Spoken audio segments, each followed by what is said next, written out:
Okay, so hopefully this works, and thank you for having me here. And I wanted to talk about, it's a continuation of the lecture from yesterday, if you got a chance to see it. And this time I would want to talk about the racial gaps in intergenerational transmission of human capital. So I want to talk about the persistence of racial gaps across generation and what are the sources of these gaps. And let's see. Yeah.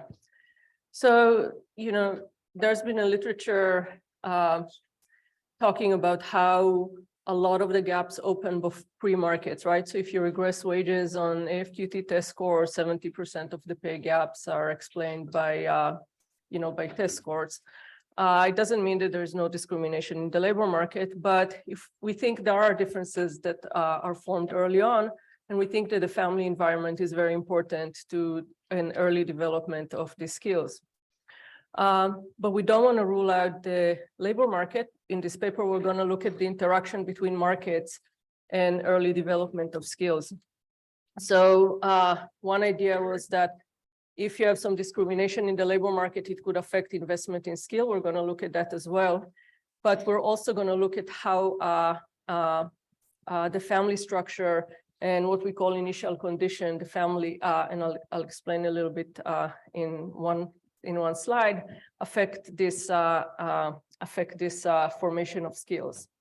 So importantly, we want to look at the interplay between markets, and it's going to be both the marriage market and the labor market, and factors that affect the outcomes in terms of labor market outcomes, educational outcome, marriage outcomes, and what are the mechanisms that are behind the persistence in gaps across generations. So as I said, the broad question is the role, especially of the marriage market and the labor market in the observed racial skill gaps in the intergenerational persistence of these gaps. And we want to actually estimate and quantify this effect and eventually be able to do policy, counterfactual and policy analysis. So, so there are a couple of facts, and I'm going to show you a little bit of data. So number one, you have more single parent households for Black individuals. And of course, we think that that might affect investment in human capital of children.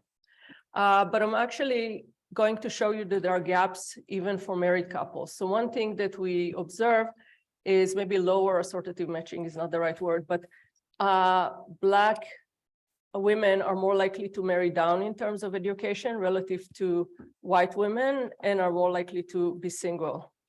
So that might affect the allocation of labor supply and time investment in kids and monetary investment. So we're going to look at that.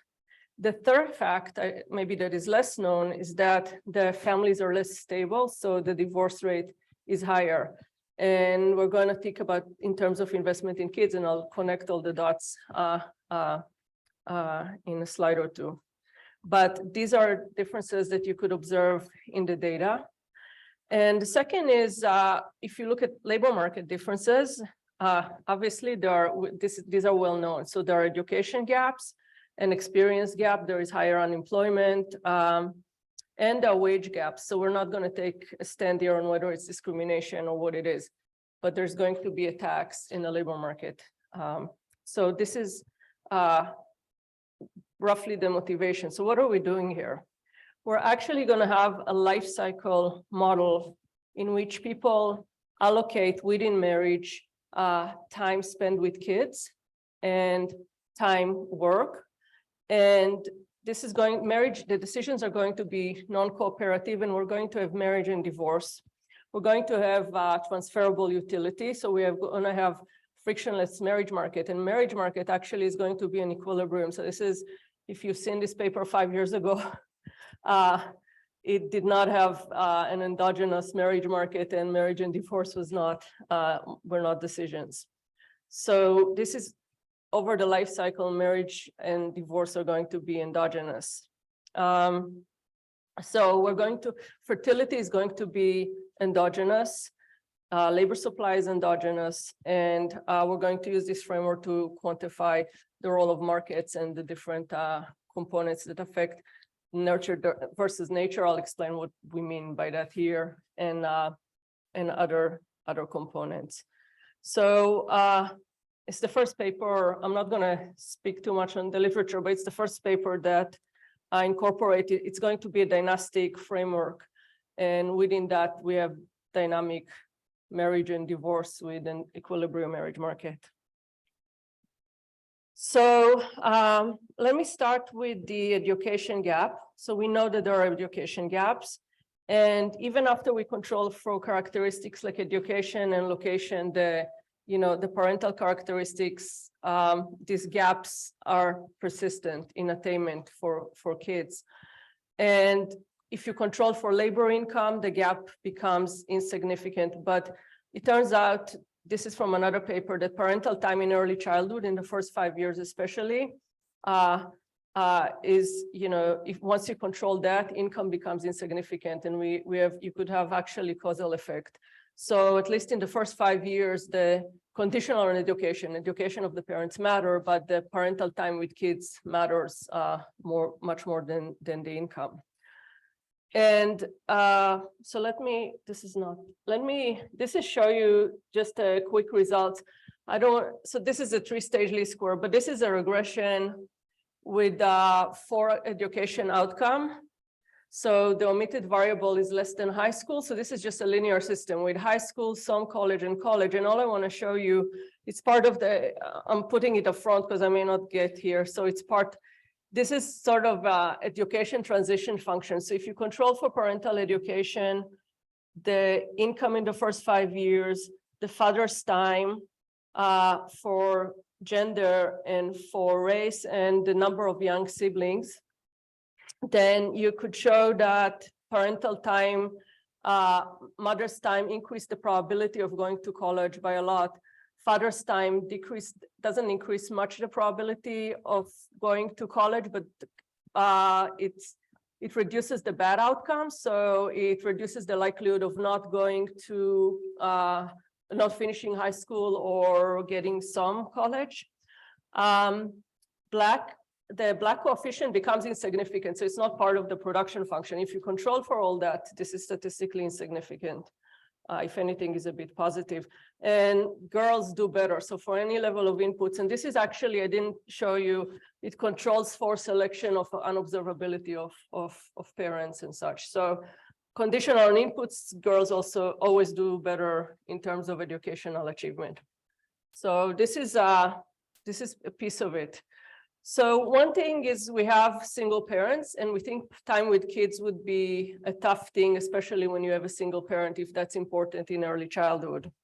And you could see in our sample that we're going to use is the probability of being a single parent for a child under the age of 6 is 69% for Black individuals and 13% for whites. It's larger now for whites, but at least in this period up to 96, these were the numbers. It's still very large.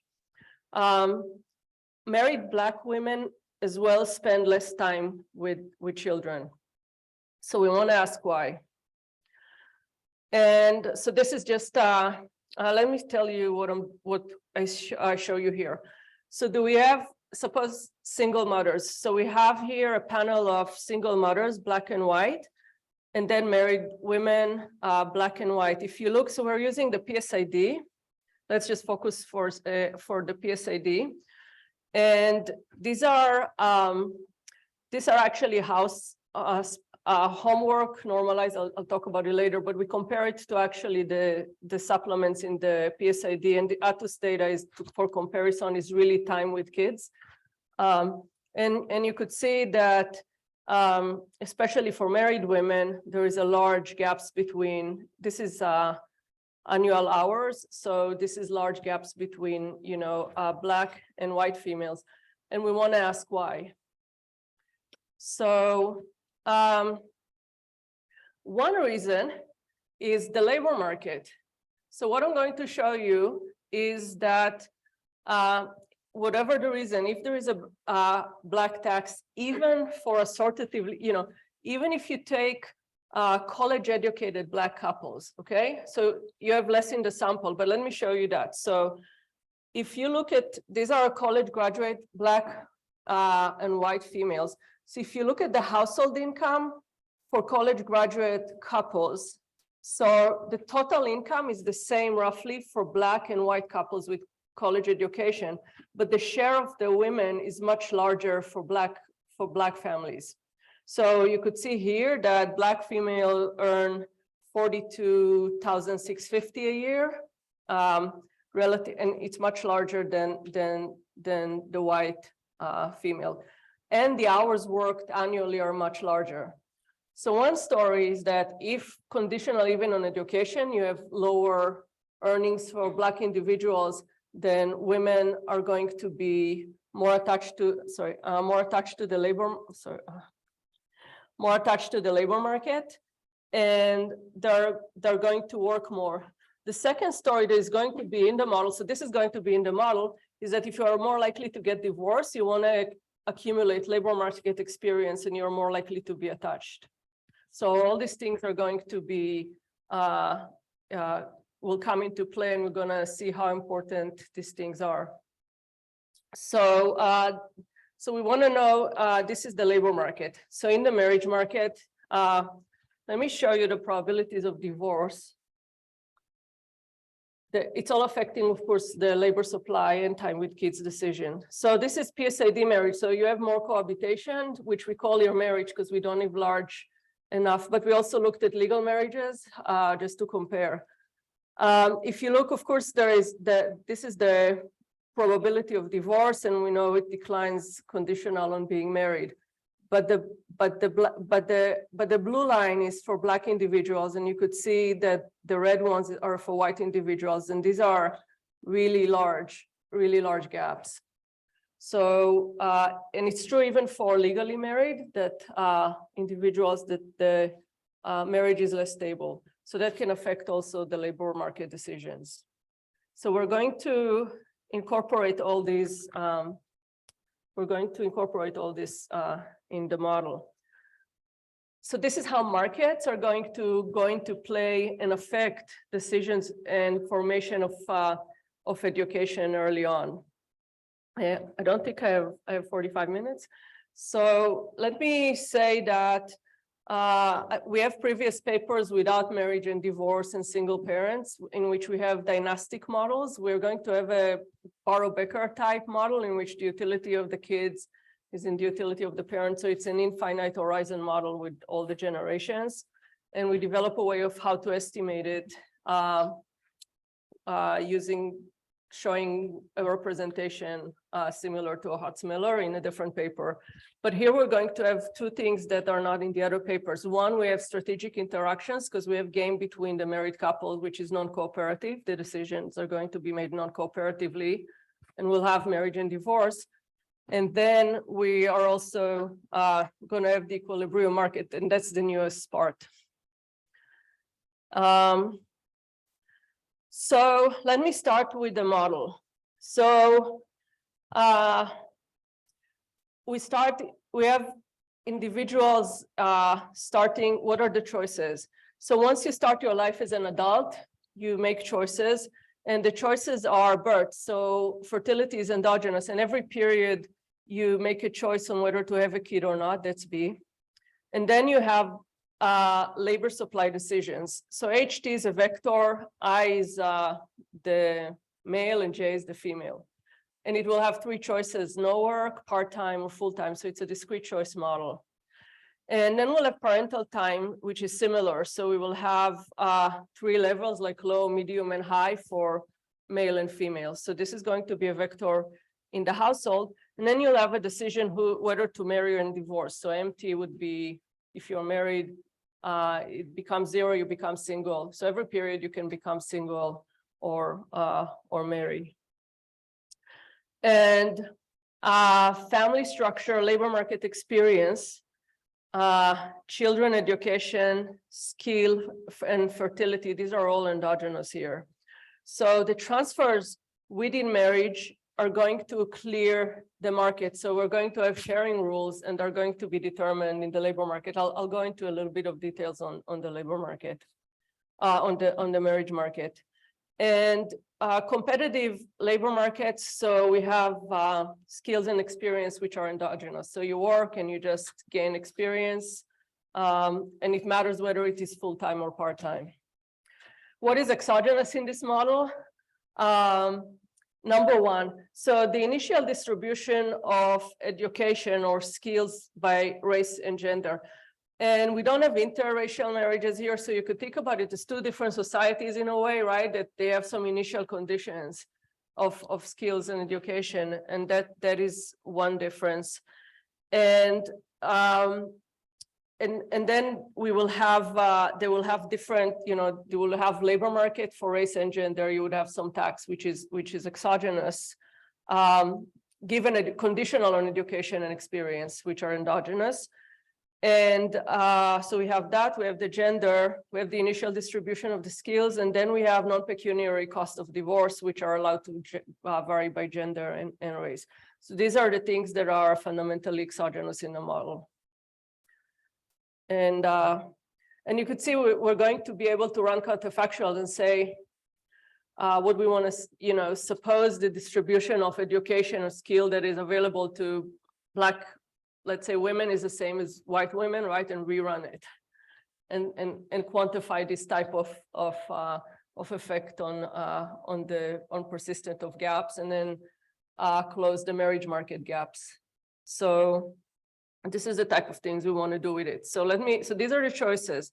So what is the environment? So we have generation. So it's an infinite horizon model. So G's would stand for generation. It's going to be a stationary model, so it's stationary cross generation. And at birth, you have two stages of childhood: early childhood, where there is parental investment of time and money. Later is just passive investment of money, so we're not modeling it. And children don't make any choices. And so, yeah, that's the environment. So let me see if hopefully that helps a little bit. So 0 is adulthood. So at birth, you have early childhood, which is up to age 6, late childhood, and then you become adult. So M0, you will enter the marriage market. You either stay single or match with somebody, but you're starting your life endowed with education and skill, and I'll tell you how that is. So this is, you become adult, your parents had inputs, and they had their own characteristics, right? Their own education and ability. And then given all that, there is some luck component, and you have your own education and ability.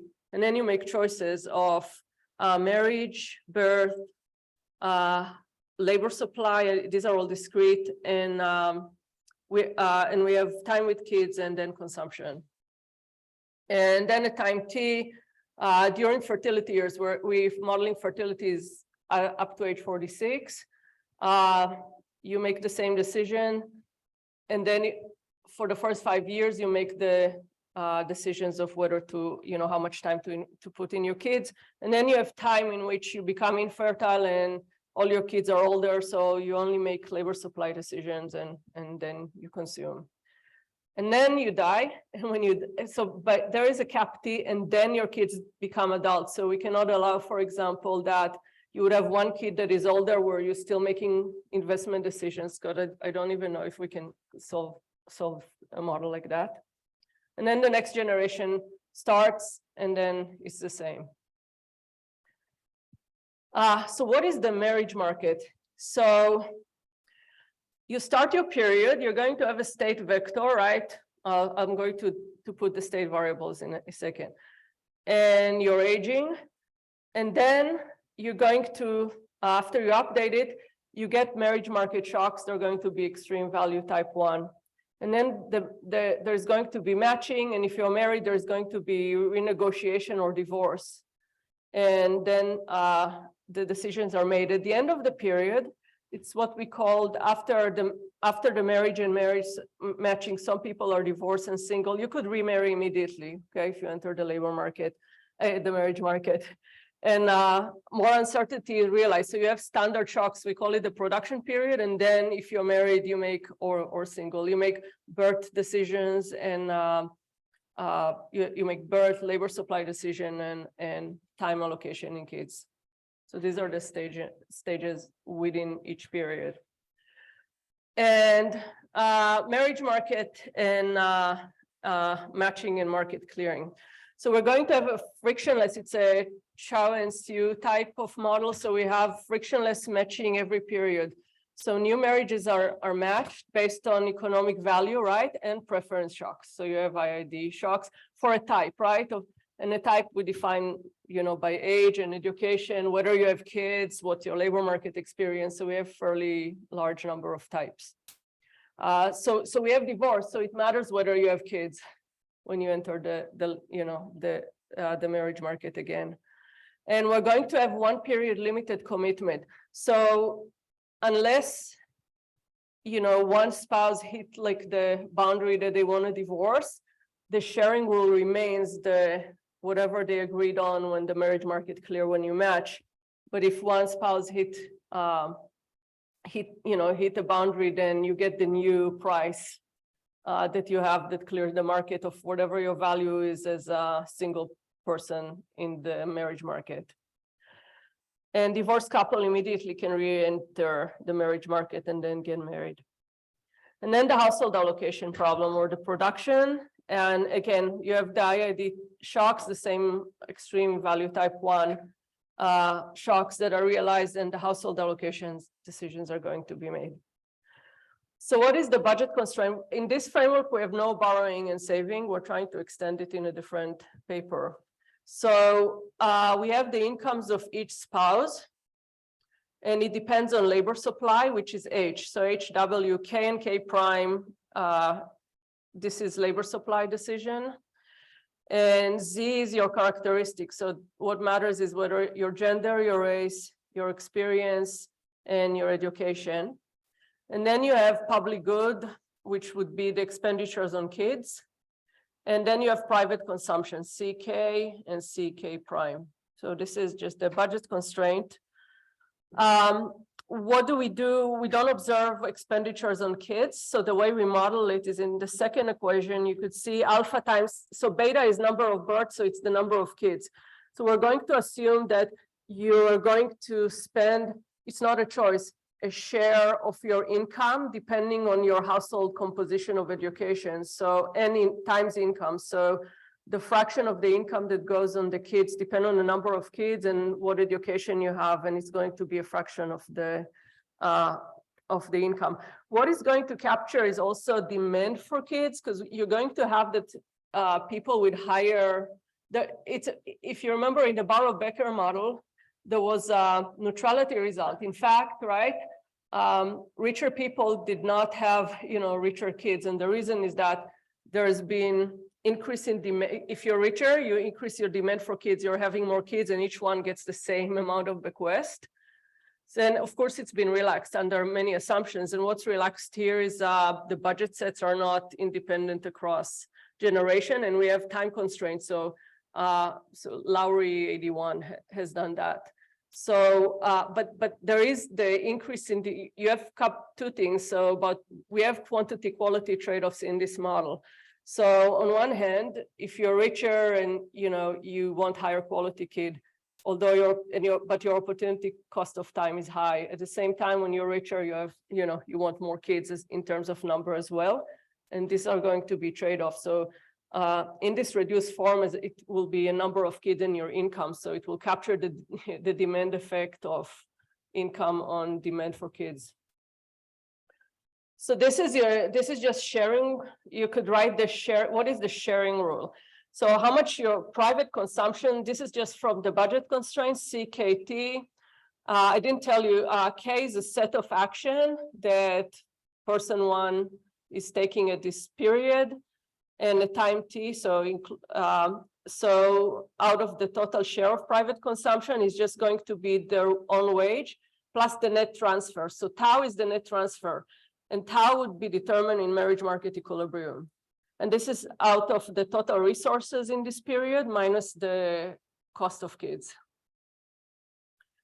And there are a lot of assumptions we need to make due to data, like children live with their mothers and their fathers. We're assuming pay a court mandate, so we don't see actual child support. So we can't really identify it. So single divorced parents' expenditure share on kids is only a function of your state variables. That's what we're assuming.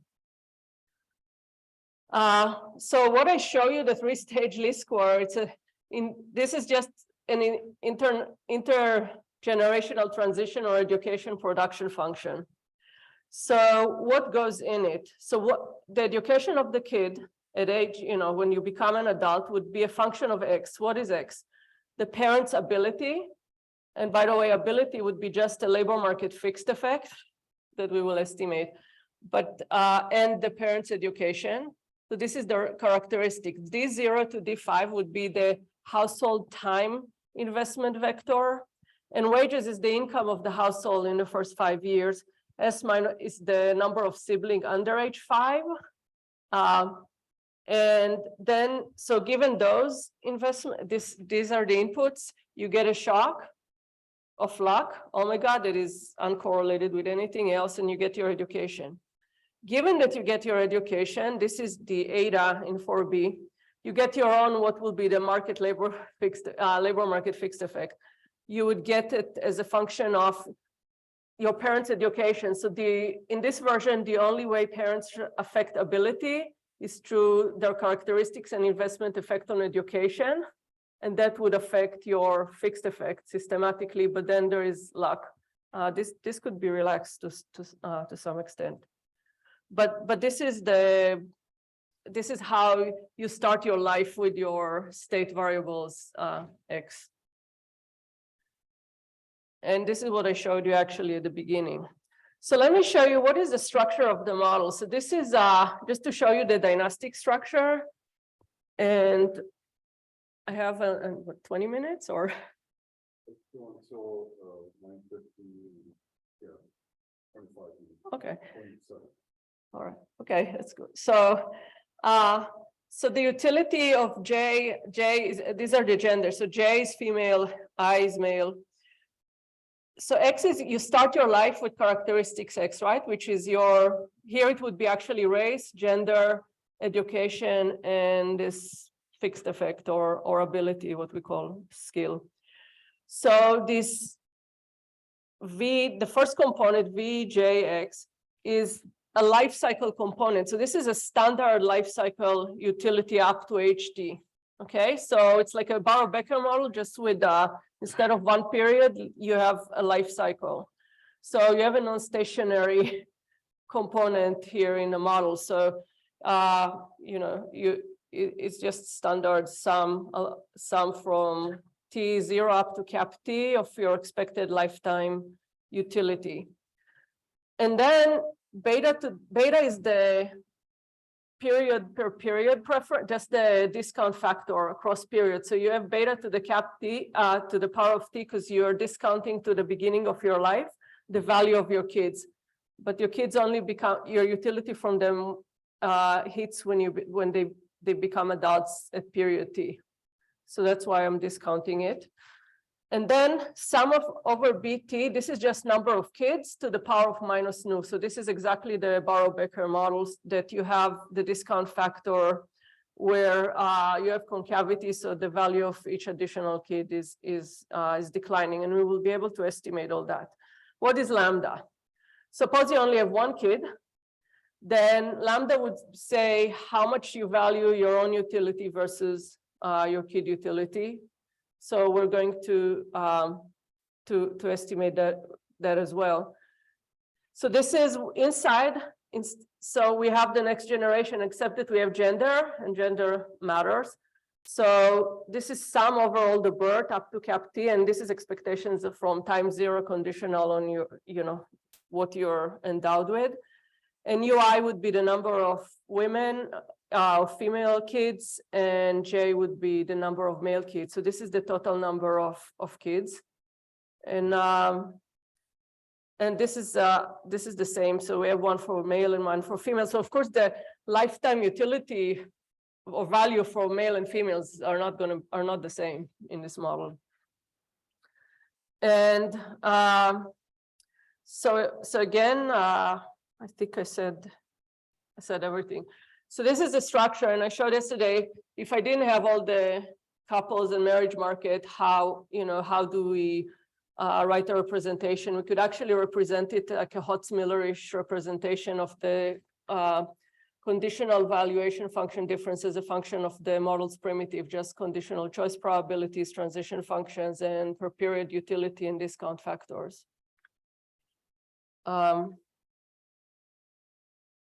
So an equilibrium is an involved component. So we have household decision, and it's a non-cooperative game. So you choose simultaneously actions. So we have actually a complete information game. So you observe, your spouse epsilons. But you decide simultaneously, the women were deciding on the birth, and each spouse decided labor supply and time with kids. It doesn't matter that although the women make the decision in equilibrium, you have strategies, right? So males could have, maybe conditional on a strategy of working a lot. You might, have a higher probability that the female will choose birth, right? So in equilibrium, there is an effect, but the choice itself is at the female's level. So conditional, so we're going to have Markov perfect equilibrium. So conditional on the spouse strategy, we're going to be able to bring it to a single agent dynamic problem in which you would have, conditional on your spouse strategies, you're going to play best responses. So that's how we're going to make it tractable. The complication here with the complete information game is that number one, we could have multiple equilibria. Number two, we could have no equilibria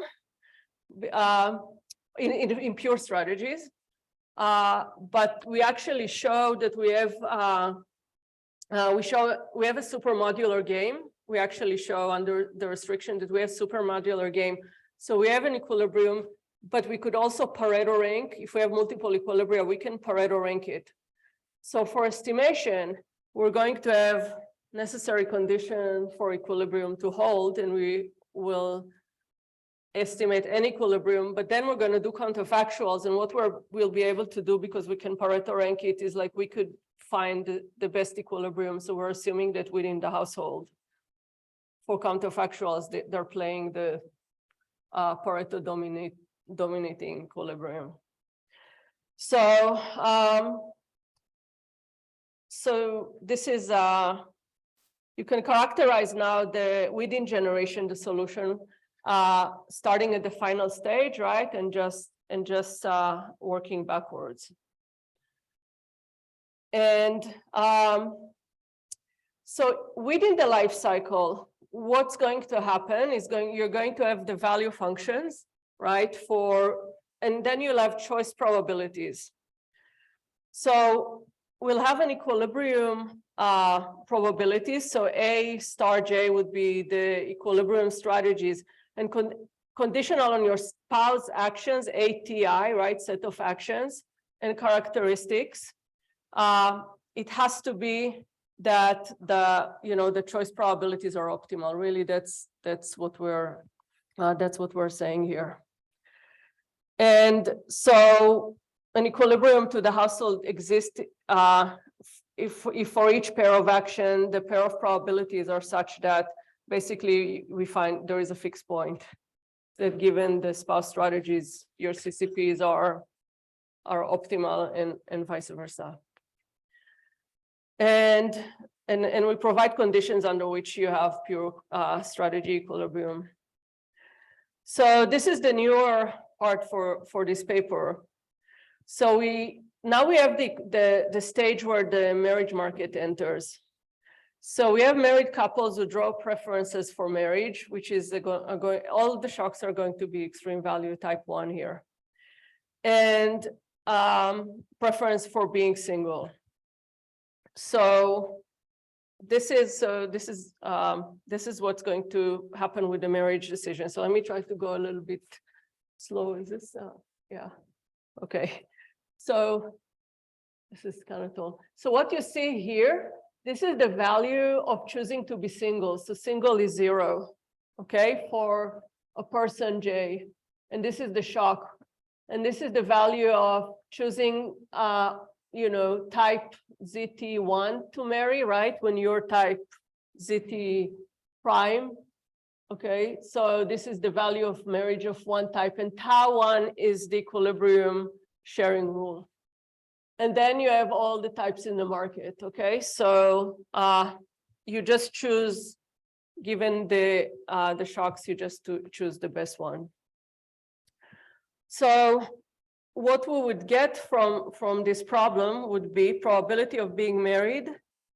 So the equation 7. So equation 7 would show you what's the probability of a type Z. This is your state variable I, person, male I marrying female type J with ZT, conditional on the sharing rule. It's going to be just a standard exponent, right, of the value of the marriage after when the production phase starts, divided by the sum, of exponent of the value of staying single and all the values of marriage. But that's the right-hand side is the equilibrium condition. So mu D would be the measure of marriages of type Zi and Zj, given the sharing rule tau of Z. And it's normalized by the measure of single people of type, because this is for type I. So this is the demand, right? For mu D is the demand for female J. And this is divided by the single, the kappa, the measure of singles. So, and again, tau will be a transfer vector for all the different types. And they're going to basically clear the market, because we're going to have the same thing from the supply side. And I'm going to show you that. So this is basically the conditions for equilibrium marriage market. So we're going to do the same. I'm going to do the same. Sorry. I'm going to do the same thing for so again, the probability I could do it for person J for the same amount of match, and I would get mu, call it supply, and that would get me that the transfers, given the characteristics of each individuals, are going to be such that the measures of supply and demand would equal whatever is going to be played in the data. And the equilibrium condition would be that, of course, you have the number of singles plus from each type plus all the matching given the type equals to the measure of singles in that period. And of course, that this kappa is actually a very involved CCP that is you could compute recursively every period. So these are the equilibrium constraints that we're going to impose. And where is divorce? So it's enough that one person wants to divorce. So the probability of divorce of a couple type ZTI, ZTJ is 1 minus the probability T that person I and J wants to, wants to marry or stay married, times the probability that the spouse, given the characteristics, still want to stay married. So basically every period, so what we have, what we have here is that every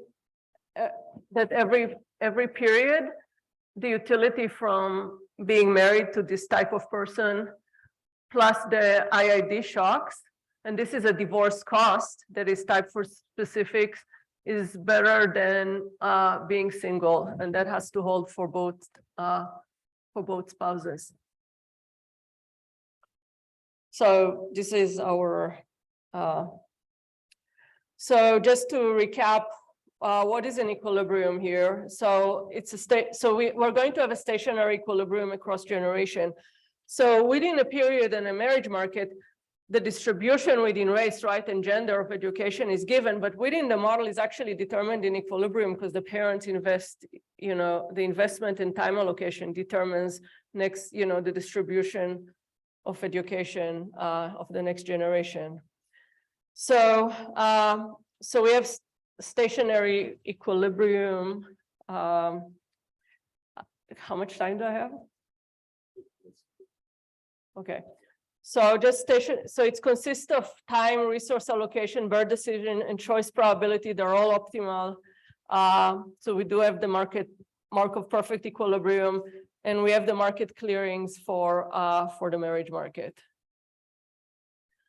So let me just give a big overview of the estimation. So how do you estimate that? So that's the question. So the first step is estimate several things we're estimating outside the model. Number one, the unobserved heterogeneity that is not IID shocks is just the fixed effects in the marriage market. So we're estimating it from just wage equation, and this is like Altuk and Miller 96. And once we're estimating it, we're using it as data. So then it can go into all the choice probabilities and the transition functions. And so then we're estimating all the conditional choice probabilities in the production stage, in the marriage stage, and in the divorce stage. And then we need to estimate the intergenerational transition function outside of the model. And we did it, there are other ways, but we did it with three-stage least squares. And I can tell you, if I have a little bit of time, what we use to do that. We have it in another paper. So all that is going to be an input. The next thing is that you can't really estimate it. It's not a tractable, I mean, you can't really compute it. So the second part was the representation that we could actually write the dynastic problem with the game and everything as a function of just the primitive. So we get the conditional valuation function just as a function of the CCPs, the transition function, the utility function, the parameters, and all the other and the discount factors. And so once we get it to this representation, it becomes estimable. And what I want to add is that, in fact, I don't need a marriage market to identify the sharing rule, okay? So I don't need, so the sharing rule is, in fact, I could have an approximation, polynomial approximation, because it goes in the utility function. It's going to be a function of the household. And okay, thanks. And what identifies is variation in continuation values with the divorce. So I don't need the marriage market, but then I don't get the share. I don't have the marriage market imposing. I'm not imposing. If I did that, I'm not imposing the rules. And when I do counterfactuals, that would be an issue. But it is. So after we have the representation, we just use Hotz, Miller, Sander, and Smith. And we form moment conditions for best response functions, right? For all the production stages, we have best response functions. And we could estimate from the production function stage all the utility function parameters, the discount factor, the per period utility parameter using GMM. But actually, so here we actually, although it is identified in the marriage stage, you use all the valuation function in, that comes from the production phase. Once you marry, what's the value continuation function value? We have those value estimated. We take it into the marriage stage, and then we use the equilibrium condition to identify the transfers. So the transfer rules. What you could do is actually iterate, you estimate it, and you could get an approximation from the first stage, and you could iterate if you wanted to. So this is just a big overview, but let me tell you what we've done with all the structure a little bit. But this is the big overview of. So let me tell you a little bit of some results. So the parental input affects earning through education. Okay, so If you regress, we regress log earnings, our wage equation was age times education. And we have part-time and full-time work experience 4 years back. And that actually matters a lot by gender. And we find that the slope of the age earning profiles for college graduates is about 3 times larger than that of high school and almost double than that of some college.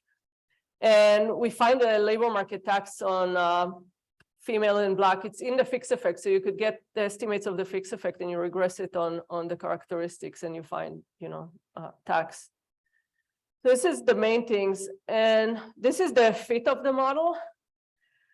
This is white single males and Black single males and white married males and Black married males. So we fit, it's not perfect, but we fit a lot of things. So this is labor supply decisions by race and gender.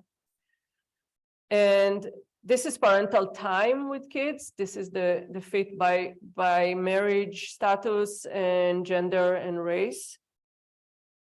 And this is also fertility is fitted pretty well. And these are the marriage.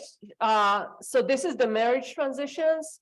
So the fit of the marriage transitions is on this panel is white females.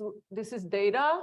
And what you could see here is that marriage transition. So if you're single, what's the probability that, what's the likelihood that you marry, if you're white female, this is the transition into marrying a college educated person.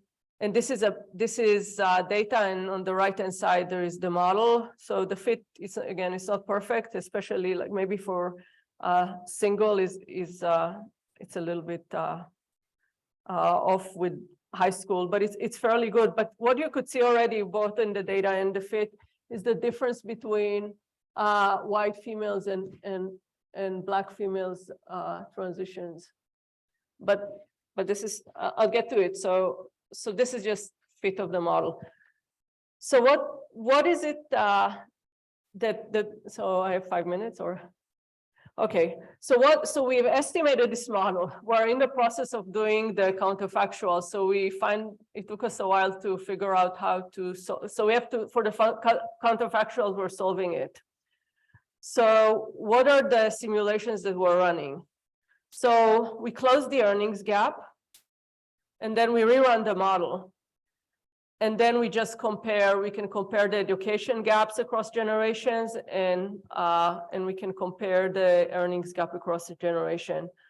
Marriage markets. So turns out this is the most important part. So equalizing the initial education distribution across race for men, meaning giving Black men and white men the same initial distribution of education, and then rerunning the model and see what the gaps are.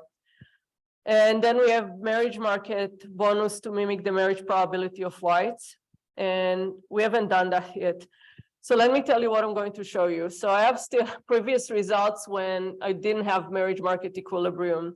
So the sharing rule did not adjust in the counterfactual. This was one of the reasons we put all this marriage market.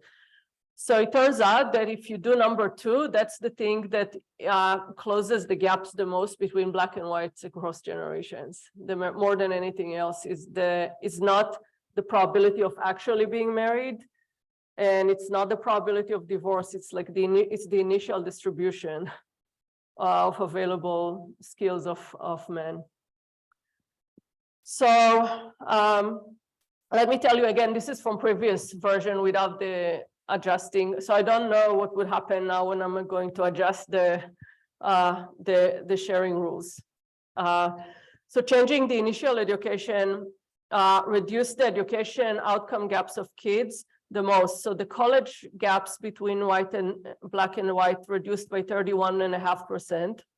And some college became higher for Blacks than for whites. So what the mechanism is that for single mother, it reduced full-time work below single white women, and it increased the time with kids above the level of single white mothers. And it increased, what it did is that it increased specialization in married Black households once you change the distribution. So number one, we've seen it already that Black females work more. It decreased female full-time work to a level slightly below that of married white women. It increased maternal time with kids to a level close to that of white females. And married Black males increased full-time work close to the level, actually above that of married white men. And father's time with kids declined actually, but fertility increases. It was the same as, and it became the same as white married men, females. So the income effect here is responsible for increased fertility and maternal time with kids, but there is still higher probability of divorce. So it's not closing the whole gap. But this thing is one of the reasons we actually endogenize the marriage market. We do have now initial results that it does matter, the sharing rules. I want to say something about the earning gap.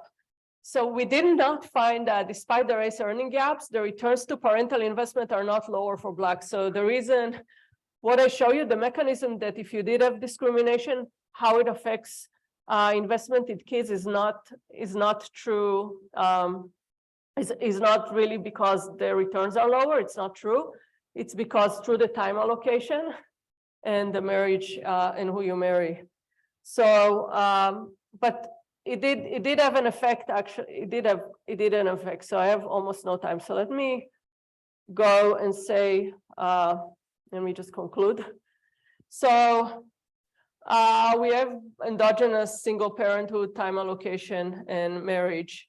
And for married household, Black women work more. But what I really want to say is that the marriage market here is like a key, and initial conditions of education matter a lot. But of course, it's equilibrium, so it perpetuates itself across generations. And so we're going to hopefully do different counterfactuals with taxation and do policies to see how to remedy it. But I do want to say actually that the earning gap, the earning gaps of kids, when you close the earnings gap, you know, the tax Black that increased by more than the education gap. So you know, the markets here have a big role, but again, we're still working on see how big of a role the marriage market has once we allow adjustment of the sharing rule. Okay, that's it.